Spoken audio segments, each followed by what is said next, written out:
नमस्ते बच्चों। आज हम एक नया पाठ देखेंगे। पाठ का नाम है करो और जानो। यानी आपको खुद कृति करनी है। जो कुछ काम जिसे हम कहते हैं, ये काम आपको करना है और समझ लेना है इस काम से आपको क्या अनुभव होता है। तो इसके बारे में आपको किताब का पन्ना क्रमांक जो है 12 आपको खोलना है। पाठ क्रमांक 8 और पन्ना क्रमांक 12 आपको खोलना है। तो इसमें क्या बताया है, इस पाठ में विविध कार्य यानी विविध क्रिया। क्रिया आपको मालूम है क्रिया क्या होती है? क्रिया यानी आपका काम, कार्य, जिसे हम क्रिया कहते हैं। तो बहुत सारी क्रियाएं होती है। आप बता सकते हो उसमें से क्या क्रिया हो सकती है? खेलना, खेलना, लिखना, पढ़ना, यह बहुत सारी क्रिया है। तो यह क्रिया आपको इस पाठ में से देखनी है, इसका अनुभव करना है और स्वयं यह कार्य आपको करना है। यानी काम करते वक्त तो जो क्रिया हो जाती है उसे हम अभिनय भी कहते हैं, यानी एक्शन जिसे कहते हैं। यह एक्शन भी आपको करनी है। तो इनके बारे में आपको जानकारी लेनी है। इस पाठ में कुछ वस्तु और कई चित्र, कई दो भागों में हिस्सा किया। एक खेल का भाग है और दूसरा एक व्यापार का भाग है, व्यवसाय का भाग है। ये दो चित्र है आपको पन्ने पे दिखाई देते हैं। तो इस क्रियाओं को भिन्न भिन्न कार्य करने वाली जानकारी अभी मिलती है, तो हमें देखना है। आप सभी ने पन्ना खोला है, पाठ खोला है?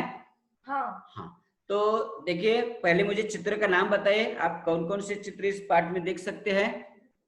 फुगड़ी खेलना, हाँ, नाचना, हंसना, गाना गा रहे हैं, हाँ। रस्सी से कूद रहे हैं, रोटी बेल रहा है एक लड़की कपड़े धो रही है, झाड़ू लगा रहे हैं और पगड़ी बांध रहे हैं। ठीक है, ये सारे चित्र है, आपने देखे। ये कृति है यानी एक्शन। आपको भी सभी एक्शन करके देखना है। तो देखिए, पहला जो चित्र है, लड़कियां दो हैं। दो लड़कियां क्या कर रही है? फुगड़ी खेल रहे।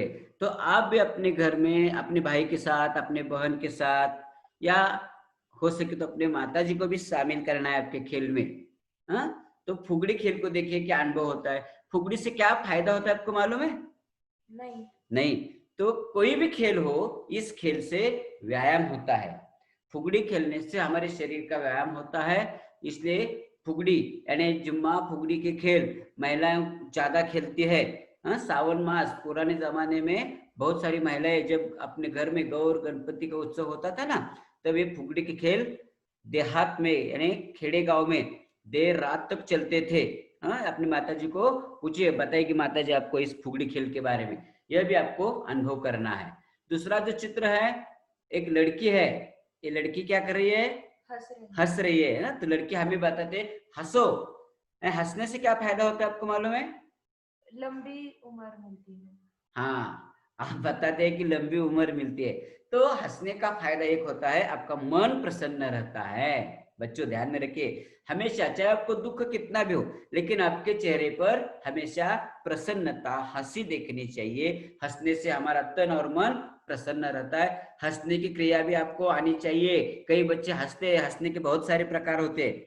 कक्षा में आप हंसते हैं ना, आप कोने में हंसते हैं तो शिक्षक को फलक के पास सुनाई देता है आवाज आपका सामने, इतने जोर से कई बच्चे हंसते। कई बच्चे अपने मुंह में ही यानी जलापन तो गालत, तो मुंह में भी हंसते हैं। कई लोग दूसरों को हंसाते हैं। हंसने से बहुत सारे फायदे होते हैं। आपको हंसना भी सीखना है। तीसरा जो बेटा है, देखिए इस कोने में अपने सिर पर वो पगड़ी बांध रहा है ना। पगड़ी यानी क्या मालूम है आपको? नहीं। तो पगड़ी यानी जिसे हम फेटा बोलते हैं मराठी में, तो मराठी लोग फेटा बोलते हैं, तो सिख लोग उसे पगड़ी बोलते हैं। और विभिन्न जाति अनुसार, विभिन्न प्रांतों के अनुसार, भागों के अनुसार उसे नाम है। हम जब महाराष्ट्रियन लोग होते हैं तो सिर पर हमारी टोपी पहनते हैं। बूढ़े लोग फेटा बांधते हैं। तो उसी तरह ये बालक पगड़ी बांध रहा है। ये पगड़ी बांधने का अनुभव आपको करना है। खुद घर में एक काम करके आपको देखना है क्या अनुभव महसूस होता है। जरूर मुझे बताना है जब स्कूल शुरू होगा ना। सर पगड़ी बांधने का मैंने कोशिश की है, लेकिन क्या अनुभव हुआ आपको, ये आपको जरूर बताना है। आपको यदि पगड़ी बांधना नहीं आती तो आपके घर में जो कोई लोग होते हैं ना, बड़े लोग, बुजुर्ग, नाना जी हो, पिताजी हो, उन्हें आते हैं तो उनसे सीखना है आपको पगड़ी बांधना, ये जरूरी बात है। ठीक है। अब दूसरा चित्र देखिए, एक बच्चा है, एक लड़का है, ये क्या कर रहा है, झाड़ू लगा रहा है। हाँ, तो झाड़ू लगाने से क्या फायदा होता है आपको मालूम है, क्या होता है? नहीं होता, आपको मालूम नहीं, क्योंकि आप अपने घर में, हाँ, स्वच्छता होती है, सही है। तो झाड़ू लगाना ये काम है, ये घर की औरत ज्यादातर करती है, लेकिन कई बच्चे घर में काम नहीं करते। तो ये बालक आपको सिखा रहा है, अपने घर में झाड़ू लगाने से कोई लज्जे की बात नहीं है, कोई कमी की बात नहीं है। घर में काम करना चाहिए, माता जी को हो या बहन को हो, आपको मदद करना है उसके काम में। घर में झाड़ू लगाना है, झाड़ू लगाने से घर की स्वच्छता होती है, हमारा स्वास्थ्य अच्छा रहता है, घर में प्रसन्नता रहती है। हाँ, तो झाड़ू लगाने में आपको अपने माता जी को, परिवार को मदद करने, आपका घर हो चाहे आंगन हो, शहर में आप रहते तो ज्यादा आंगन नहीं रहेगा आपके घर के सामने, लेकिन गांव में यदि रहते ना तो आपके घर के सामने बहुत सारा खुला आंगन रहता है। अपने नाना जी हो, अपने पिताजी हो, कभी कभी माता जी भी अपना घर का आंगन साफ करते हैं, आप देखते हैं ना कभी कभी गांव में। हाँ, तो आप शहर में हैं तो आपके घर में जो कोई अपने घर के कमरे है साफ रखना चाहिए, साफ रखने के लिए अपने माता जी को मदद करनी है। उस झाड़ू वाले लड़के के पास एक लड़की है, वो क्या कर रही है, नाच रही है। नाचना यानी नृत्य करना। नृत्य के बहुत सारे प्रकार होते हैं, आपको मालूम है कौन कौन से प्रकार है नृत्य के? कथक, भरतनाट्यम, बॉलीवुड, ठीक है, बहुत सारे प्रकार है। तो लावनी एक प्रकार भी होता है, कथक होता है, भरतनाट्यम होता है। तो यह लड़की क्या कौन सा नृत्य करती है आपको मालूम है? कथक शायद कर रही है। हाँ, तो नृत्य करने से हमारे शरीर का व्यायाम होता है। नृत्य हमारे शरीर के लिए एक आवश्यक बात है। आपको भी नृत्य के क्लासेस करने हैं, जिसे अच्छा शौक है नृत्य करने का, जरूर क्लासेस करिए और अच्छा एक डांसर जिसे हम बोलते हैं नृत्यांगन, नृत्यकार आपको बनना है। ठीक है। उसके बाद हम देखेंगे एक बालक है, देखो वो एक अपने कान पर हाथ लगा रहा है और एक हाथ लंबा कर दिया है। क्या कर रहा है वो? गाना गा रहा है। गाना गा रहा है, उसके एक्शन जो गाने का एक्शन है। तो आप भी गा सकते हैं घर में, कोई आपकी पाठ्य पुस्तक की कविता हो, कोई फिल्म का गाना हो, अच्छा गाना हो, तो आप भी गा सकते हैं। गाने की कोशिश करो, जिसकी आवाज मधुर होती है वो भविष्य में गायक बनेगा। तो गायक बनने के लिए आपको इसी उम्र से ही प्रैक्टिस करनी है, जिसे हम कहते हैं सराव, सराव भी आपको करना है, प्रैक्टिस करनी है।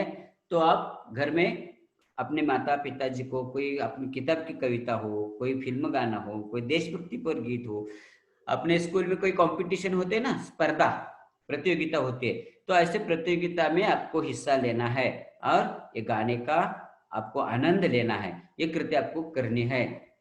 उसके बाद एक लड़का है, वो क्या कर रहा है, इसके हाथ में एक डोरी है, वो क्या करता है, समझते हैं चित्र से? वो रस्सी से कूद रहा है। ठीक है, यानी वो रस्सी कूदना, ज्यादा अपन मराठी में दोरी उडी म्हणतो। इससे भी हमारे शरीर का व्यायाम होता है, हमारी कद बढ़ जाती है, इसलिए यह व्यायाम बहुत अच्छा है। आपको आपके घर में आंगन में ऐसे खेल खेलने हैं, यह रस्सी से कूदना आपको भी आवश्यक बात है। व्यायाम की दृष्टि से हमारा शरीर तंदुरुस्त रहता है और हमारी कद भी बढ़ती है। ये बालक देखो कितने प्रसन्नता से रस्सी से कूद रहा है। उसके बाद चलिए आगे का बालक क्या कर रहा है हम देखेंगे, वो रोटी बेल रहा है। हाँ देखिए, ये तो काम बहुत अच्छा है। अपनी माँ घर में हमेशा खाना पकाती है, रोटी बेलती है। तो आपने कभी अपनी माता जी से पूछा है ये रोटी बेलते वक्त क्या कसरत करनी पड़ती है, कितनी तकलीफ होती है, मालूम है आपको? नहीं। तो ये भी अनुभव आपको करना है, अपने माता जी को मदद करना है काम में। जब कोई माता रोटी बना रही है तो माता जी से कह देना मैं भी आपको मदद करूंगा, मुझे भी सीखना है। रोटी बेलने के फायदे बहुत होते हैं। शायद अपने माता पिता को छोड़ के कहीं दूर पढ़ाई के लिए गए, वह हॉस्टल में रहते हैं, वह खाना नहीं बनाते हैं, तो आप खुद बना सकते हैं ना। तो आपको आना चाहिए, ये सिर्फ औरतों का काम है ऐसी बात नहीं है। आगे का चित्र कौन सा है? लड़की कपड़े धो रही है। हाँ, कपड़े धोना हम समझते कि औरत लोगों का ही काम है, लेकिन औरत लोगों का काम नहीं है। हमारे राष्ट्रपिता महात्मा गांधी जी भी खुद का काम खुद करते थे, सभी काम गांधी जी करते थे। तो हमें भी स्वयं पूर्ण बनना है। यदि हमारा स्कूल का गणवेश हो या कोई हमारे कपड़े हो, खुद को धोना है। कपड़ा खुद धोने में हमें समाधान मिलता है। माता जी तो अच्छी धोती ही है कपड़े, लेकिन एक दिन आप कोशिश करो, खुद के कपड़े खुद धो डालो, आपको कितना समाधान मिलता है यह आपको मालूम हो जाएगा। ठीक है, ये जो काम है, ये काम सब आपको करने हैं, ये आपको करो और जानो, इसके साथ इसका अनुभव आपको करना है। यह चित्र आपने पहले बार देखा है ना। अब दूसरा चित्र नीचे, कितने चित्र दिखाई देते हैं नीचे? देखो, 4 चित्र है, 1 2 3 और 4, ये 4 चित्र है। पहले चित्र में जो लिखा है, क्या लिखा है उसमें? कुम्हार। कुम्हार, कुम्हार यानी जो मिट्टी से वस्तू बनाता है, मराठीत त्याला आपण कुंभार म्हणतो। ये कुम्हार है, ये मिट्टी से वस्तू बनाता है। जैसे कोई घट होता है, मटका होता है, पानी पीने के लिए हम गर्मी के दिनों में जो इसका उपयोग करते हैं, ये कुम्हार लोग, यानी ये सारे व्यवसाय जो है देहात में, गांव में आपको अनुभव करने के लिए मिलते हैं। आज शहर में यह व्यवसाय नहीं है। तो मिट्टी की वस्तु कौन कौन सी बनाई जाती है, ये भी आपको एक उसकी पर्ची बनाना है, एक लिस्ट बनाना है आपको, मिट्टी से बनाने वाले चीजों के नाम। तो ये कुम्हार है, हाँ, ये कुम्हार मिट्टी बना रहा है, ये व्यवसायिक लोग है जिसे बिजनेस कहते हैं। तो दूसरा चित्र है, कौन सा चित्र है यह, आपको मालूम है? पंसारी। पंसारी यानी क्या? किराना स्टोर। हाँ, दुकानदार जिसे हम बोलते हैं, अपने गांव में देहात में उसे दुकानदार कहते हैं, किराना दुकानदार होता है ना, उसके दुकान में बहुत सारी चीजें, हमारे गृह उपयोगी वस्तु जो होते हैं उसके दुकान में मिलती है। तो यह पंसारी है, व्यापारी जिसे कहते हैं, सेठ जी हम बोलते हैं ना उसे। तो ऐसे लोग ये देहात में होते हैं। ये दूसरा चित्र है। तो तीसरा चित्र, यहाँ कुमार के नीचे वाला जो चित्र है, फूल वाली का है। फूल वाली का है। आपने कैसे पता दिया ये फूल वाली है? वहां पीछे हार दिखाई दे रहे हैं। हाँ, उसके सामने बहुत सारे फूलों के कटोरिया है, इसमें बहुत सारे अलग अलग फूल है। कौन कौन से फूल है उसके पास? गेंदा, गुलाब, गुड़हल, कनेर और बेला। ठीक है, बेला है, कनेर है, गेंदा है, गुलाब है, गुड़हल है, चंपा है, कमल है, मौलस्त्री के हार भी उन्होंने बनाकर वहां रखे हैं। मौलस्त्री का फूल सुगंधी होता है, सेवंती के फूलों से हार भी उन्होंने बनाया है। यह फूल बेचने वाला कौन है? यह फूल बेचने वाली कौन है? यह औरत है, इसलिए वहां हमने उसे फूलवाली कहा है। यदि यहाँ पुरुष होता तो हम क्या कहेंगे? फूल वाला। हाँ, यदि पुरुष होता तो हम उसे फूल वाला कहेंगे। ये औरत है इसलिए फूल वाली हम उसे कहेंगे। आप कभी फूल खरीदने के लिए जाते हैं दुकान में? हाँ, तो आपको ये फूलों के नाम मालूम होना चाहिए, और उसके साथ आपको जो बातें करते हैं ना, तो बातें आपको अपने कागज पर लिख कर लाना है। आपने क्या प्रश्न पूछा, उसने क्या जवाब दिए, यानी कि उसके साथ आपको मुलाकात करना है, तभी आपको एक अच्छा अनुभव मिल जाएगा। बाजार में फूल बेचने वाले पुरुष स्त्री होती है ना, तो उसी तरह आपको यह अनुभव करना है। आगे वाला एक आखिरी चित्र है, कौन सा चित्र है यह? फल वाले का। फल वाले का, यानी वो फल बेच रहा है, उसका फलों का दुकान है। उसके पास कौन कौन से फल है? केला, अंगूर, सेब, संतरा, अनानास, सीताफल, खरबूज, अनार, तरबूज।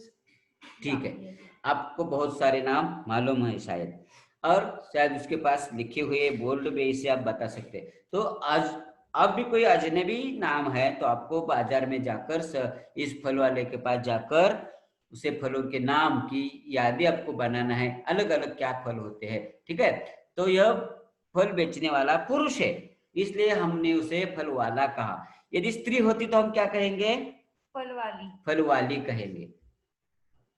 तो यहाँ आपने यह देखा, आपको इन चारों व्यवसाय के बारे में जानकारी हो गई है। अब हमें एक कृति करनी है, काम करना है। आपके पास परिवार में या आपके समाज में कई किसान होते हैं, डाकिया होते हैं, कोई सैनिक है, कोई नर्स है, कोई वकील है, ऐसे लोगों के साथ भी आपको चर्चा करनी है। शिक्षक होते हैं, अपने घर में होते हैं, समाज में होते हैं, आपके परिचित शिक्षक होते हैं, उनकी आपको मुलाकात लेना है, यानी आपको एक अनुभव नया मिल जाएगा। यहाँ इस तरह बच्चों यह पाठ जो है अपने चित्र के माध्यम से देखा है। अभी मैं आपको कई प्रश्न पूछूंगा, उसके उत्तर आपको फिर एक बार दोहराना है।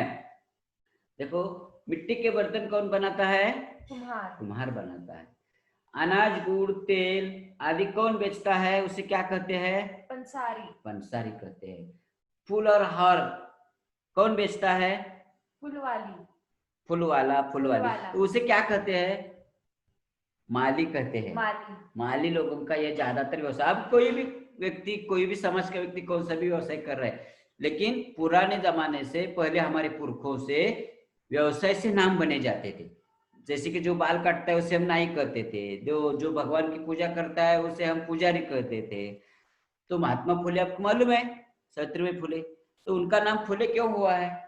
क्योंकि उनके घर में पहले लोग फूलों का व्यवसाय करते थे, फूल बेचने का व्यवसाय करते थे, इसलिए उनका नाम फुले बना था। ठीक है, व्यवसाय से नाम जुड़े गए हैं। अब देखिए, फल कौन बेच रहा है? फल वाला। फल वाला बेच रहा है। तो यह व्यवसाय की जानकारी आपने देखी है, कई कृतियों की जानकारी देखी है। आप सबको यह कृति कक्षा में गुट बनाकर भी आप कर सकते हैं, सादरीकरण कर सकते हैं। इन सारी बातों की ओर आपको ध्यान देना चाहिए। यह पाठ यहाँ समाप्त होता है। आपको एक संवाद लेखन करना है, जैसे कोई किसान हो, शिक्षक हो, डाकिया हो, चाहे आपके घर में कोई माता पिताजी हो, उनके साथ आप बातें करते हैं, तो एक संवाद लेखन भी आपको करना है।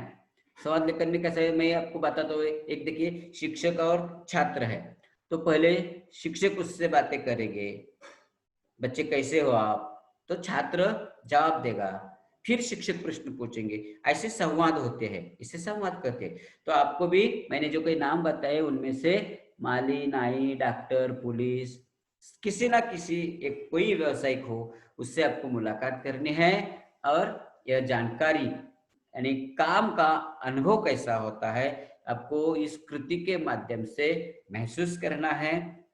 आपको कैसा लगा यह पाठ? अच्छा लगा तो ध्यान में रखिए, इस वीडियो को आपको लाइक करना है, शेयर करना है, सब्सक्राइब भी करना है। बहुत सारे बच्चे, मुझे अभी ऐसा लगता है कि आप नहीं कर रहे हैं, लेकिन करना है जरूर। जब जब आप वीडियो देखेंगे, क्यों शेयर करना है और सब्सक्राइब करना है? क्योंकि जब मैं अगला नया वीडियो बनाऊंगा तो जल्दी से जल्दी आपके पास पहुंच जाएगा। ठीक है, धन्यवाद।